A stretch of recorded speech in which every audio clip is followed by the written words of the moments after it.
Hello everyone. Today we are going to discuss class 10th English book first place and the chapter is 11 that is the proposal. आज हम लोग इस chapter में बात करेंगे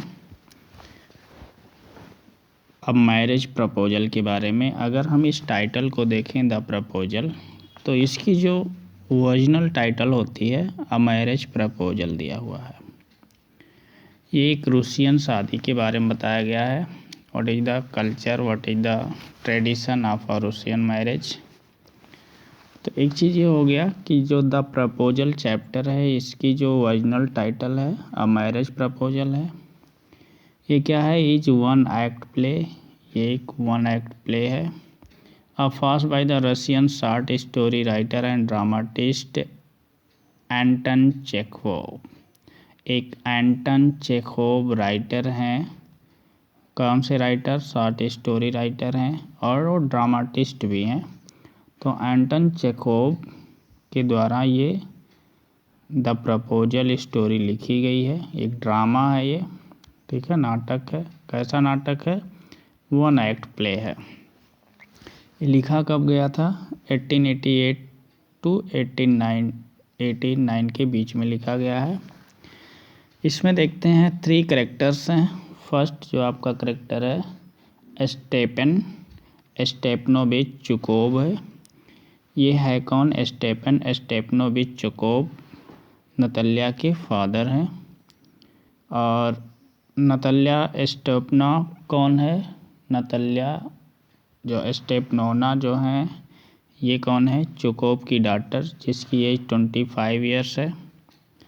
Ivan वसिलेविच Lomov और Ivan Vassilyevitch Lomov कौन है? ये चुकोव के पड़ोसी हैं, ठीक है। तो अब इसकी स्टोरी हम शुरू करते हैं। इस स्टोरी में है क्या, वापस समझो। जो हम लोग ये चैप्टर पढ़ने जा रहे हैं द प्रपोजल, इसकी original title a marriage proposal है। लिखा किसने है? एक रूसियन शॉर्ट स्टोरी राइटर जो कि ड्रामाटिस्ट के रूप में भी जाने जाते हैं, एक प्ले राइटर भी हैं जिनका नाम है एंटन चेखोव। वो इसको लिखते हैं 1888 से 89 के बीच में। ये वन एक्ट प्ले है। इसमें हम देखते हैं, इसमें जो बताया गया है वो रूसियन मैरिज के बारे में बताया गया है, रूसियन मैरिज ट्रेडिशंस के बारे में बताया गया है। This one act play is almost the tendency of wealthy Russian families. जो हम ये वन एक्ट प्ले पढ़ रहे हैं ये क्या है? टेंडेंसी है। किसकी टेंडेंसी है? वेल्दी रूसियन फैमिलीज की। और जो टेंडेंसी मैं बता रहा हूँ, टेंडेंसी की जो मीनिंग होती है इसे डिजायर कहते हैं, प्रवृत्ति की भी कहते हैं, रुझान कहते हैं। यानी जो रूसियन वेल्दी फैमिली है उनकी क्या टेंडेंसी है इस वन एक्ट प्ले में हम लोग जान पाएंगे। Are people to seek marriage ties with other wealthy families. और रूसियन के लोगों में अक्सर देखा जाता है, रूसियन क्या हर फैमिली में ऐसा हो गया कि जो वेल्दी लोग होते हैं वो वेल्दी फैमिली में ही अपनी शादी करना चाहते हैं। इससे क्या होता है, इनकी जो सोच होती है, people to seek marriage tied with other wealthy families are people to increase their status, ताकि उनके जो वेल्थ हैं वो बढ़ जाए। Increase their state by encouraging marriages. दो फैमिली वेल्दी फैमिली होगी तो जाहिर सी बात है कि वो अपने वेल्थ को इंक्रीज करना चाहते हैं। That make good economic sense. वो जो वेल्दी फैमिली है वो एक वेल्दी फैमिली में ही यानी अपनी क्या करते हैं, स्टेट को इंक्रीज करते हैं। क्यों? Because they want to make economic sense. अब देखते हैं, एक तो आपको पता चल गया होगा जो पहला करैक्टर है ये स्टेपनोविच चुकोव है। उनकी एक डॉटर 25 ईयर्स की है जिसका नाम है नतल्या स्टेपनो। जो नतल्या नोवान नाम है, स्टेपनोवान है, ठीक है। वापस समझो, स्टेपनोविच चुकोव, उनकी लड़की जो 25 ईयर्स की है जिसका नाम है नतल्या स्टेपना। और एक उनका पड़ोसी है जिसका नाम है Ivan Vassilyevitch Lomov. Ivan Lomov comes to seek hand of Chubukov's 25 years old daughter Natalya. एक बार की बात होती है जब ये उसका जो पड़ोसी होता है जिसका नाम है इवान आता है। किसके घर पे आता है? चुबकोव के घर पे आता है उसकी लड़की का हाथ मांगने के लिए। All 3 are quarrelsome. अब ध्यान दो 3 कौन से हो गए? एक तो चुकोव, उनकी लड़की और उसका पड़ोसी जिसका नाम है इवान वेसिलविच लोमोव।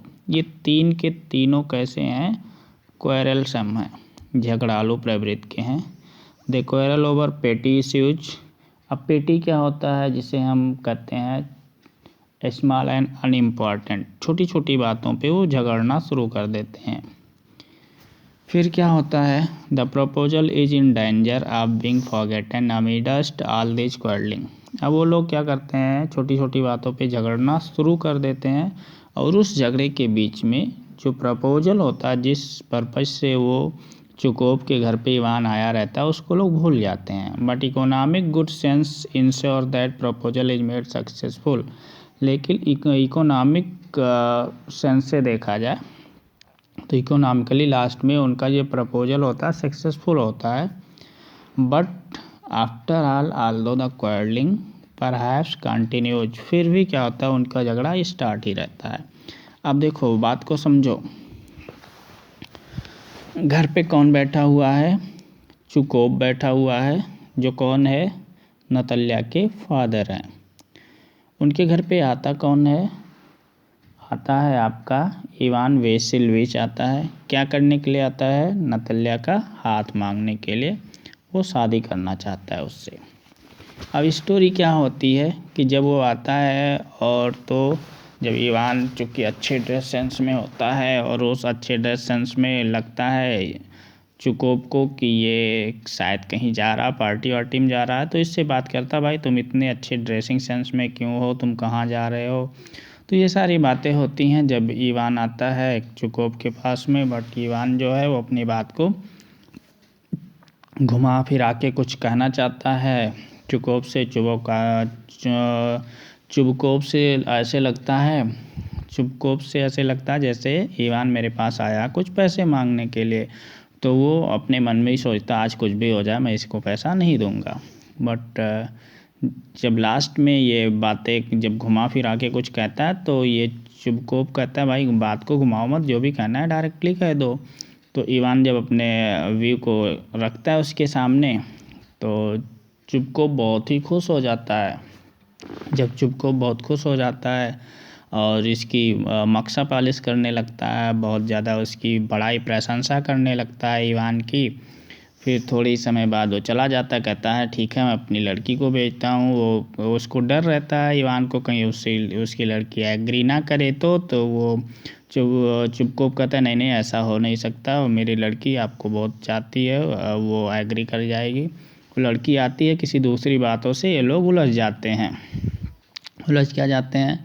वो उसके बगल की जो प्रॉपर्टी है उस प्रॉपर्टी को ये कहता है, नताल्या कहती है मेरा है और इवान कहता मेरा है। इस बात को लेकर के दोनों में बहुत ज़्यादा कहासुनी हो जाता है। कहासुनी यहाँ तक हो जाता है कि इसकी हार्ट बीटिंग बढ़ जाती है, वो बेहोश हो जाता है, अनकॉन्शियस हो जाता है। और फिर क्या होता है, इतना झगड़ते झगड़ते वो एक बार तो इतना झगड़ा हो जाता है कि वो नताल्या अपने फादर से कहती है चुकोव से एक काम करो इसको घर से बाहर भगा दो। जब उसको घर से बाहर भगा दिया जाता है फिर वो किसी बात पे चुबकोव कह देता है लड़की से अपने नताल्या से कि देखो ये आया था अब वो प्रपोजल के लिए आपसे शादी करने के लिए, आपने क्या कर डाला। बस इस बात को जैसे वो सुनती है उसकी लड़की बहुत ज़्यादा आश्चर्य में पड़ जाती है। अब उसको ये लगता अरे तुम इससे शादी करने के लिए आया था, प्रपोजल के लिए आया था। वो फिर अपनी नखरा बनाती है और तरह तरह का अपना वो दुख को प्रकट करती है क्योंकि वो उसने ये चांस खो दिया था। फिर अपने पापा को फोर्स करती है, चुबकोव जाते हैं और चुबकोव उसको वापस लेके आते हैं। फिर बातें शुरू होती हैं, वो अपनी बात को मोड़ना चाहती है नताल्या। और फिर क्या होता है, वो मैटर यहाँ तक आता है कि जो उसके फादर हैं चुबकोव वो अपनी लड़की का हाथ इवान के हाथ में रख देते हैं। अब फिर ये प्रपोजल तो एक्सेप्ट हो जाता है, बट फिर क्या होता है, दोनों अपने अपने डाक को लेकर के वो अपने डाक की बड़ाई करती है नतल्या, और इवान अपने डाक की बड़ाई करता है। तो प्रपोजल तो सक्सेसफुल हो जाता है, लेकिन लास्ट में फिर इनका झगड़ा जारी रहता है। तो ये इसकी मेन स्टोरी रहती है। ठीक है।